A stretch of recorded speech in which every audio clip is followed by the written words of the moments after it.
မင်္ဂလာပါကျမဒီနေ့မျှဝေပေးချင်တာကတော့ဘဝမှာအောင်မြင်ခြင်းသူတိုင်းပန်းတိုင်ကိုရှောက်လန်းနေသူတိုင်းမဖြစ်မနေသိရမယ်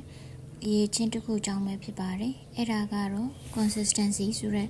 အမြဲမပြတ်ပုံမှန်လှုပ်ဆောင်ခြင်းပဲဖြစ်ပါတယ်မိတ်ဆွေတို့လည်းကြုံဘူးကြမှာပါနေ့တည့်ရဲ့အစာမှာတော့ငါအစာဖတ်မယ်အလုပ်တွေကြိုးစားမယ်ကျမ်းမာရေးကိုဘယ်လိုဂရုစိုက်မယ်ဆိုပြီး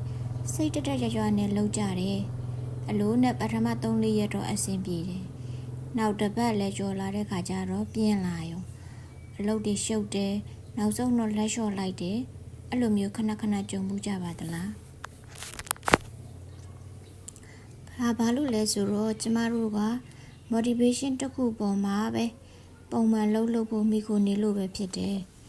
တကယ်တော့ motivation ဆိုတာကရာသီဥတုလိုပဲလေအမြဲတမ်းပြောင်းလဲနေတတ်တယ်စိတ်ပါတဲ့ရက်ရှိမယ်စိတ်မပါတဲ့ရက်လည်းရှိမယ်အဲ့လိုစိတ်မပါတဲ့ရက်တွေမှာကိုလို့ရမယ့်အလုပ်ကို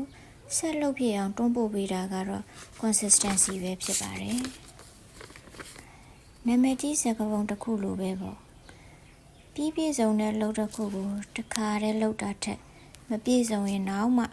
ပုံမှန်လေးလုပ်တာကပိုပြီးအားကောင်းနေတဲ့တရားထိုင်တာပဲဖြစ်ဖြစ်စာဖတ်တာပဲဖြစ်ဖြစ်အလုပ်တစ်ခုလုပ်တာပဲဖြစ်ဖြစ်အားလုံးကတော့အတူတူပဲပေါ့နည်းနည်းပဲလုပ်နိုင်ပါစေပုံမှန်လုပ်ဖို့ကတော့အဓိကပဲဒါဆိုရင် consistency ကိုဘယ်လိုထိန်းမလဲဆိုတာအချက်2ချက်ရှိတယ်ပထမချက်ကတော့ကိုလုံးနိုင်မဲ့အရာကိုအသေးဆုံးကနေစပြီးတော့စတင်ပေါ့ပြောချင်တာကကြတော့အများကြီးဖြစ်ဖို့ဆိုတာတွေထက်ကိုလုံးနိုင်မဲ့အရာလေးကိုသေးသေးလေးကနေစပြီးတော့အလေးအထတစ်ခုအဖြစ်ဖြစ်တဲ့အထီကိုမွေးမြူတာမျိုးပြောတာပေါ့နော်ဒုတိယအချက်အနေနဲ့ကတော့ရက်မပြတ်ဖို့ပဲပေါ့ရက်မပြတ်ဖို့ဆိုတဲ့နေရာထားမှာတရက်ပြတ်တာကတော့ဒါ okay ပဲ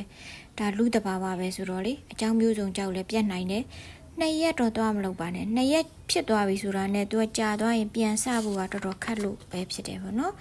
အတူချုပ်ပြောရမယ်ဆိုလို့ရှိရင်တော့ကိုလုံနေတဲ့လောက်ကချက်ချင်းအောင်မြင်မှုအသီးပွင့်နေမရလို့စိတ်တမကြပါနဲ့မိုးဆက်မိုးပေါက်လေးတွေတောင်မှစုပေါင်းများလို့ရှိရင်အေးຫນွေချောင်းအိုင်တွေဖြစ်လာနိုင်တယ်ဒါကြောင့်မလို့အောင်မြင်မှုဆိုတာကတညာတဲ့နဲ့ရောက်လာတာမဟုတ်တဲ့အတွက်ကြောင့်မလို့အသေးပွဲလေးတွေနဲ့စူးစီးထားဖို့ပဲဖြစ်တယ်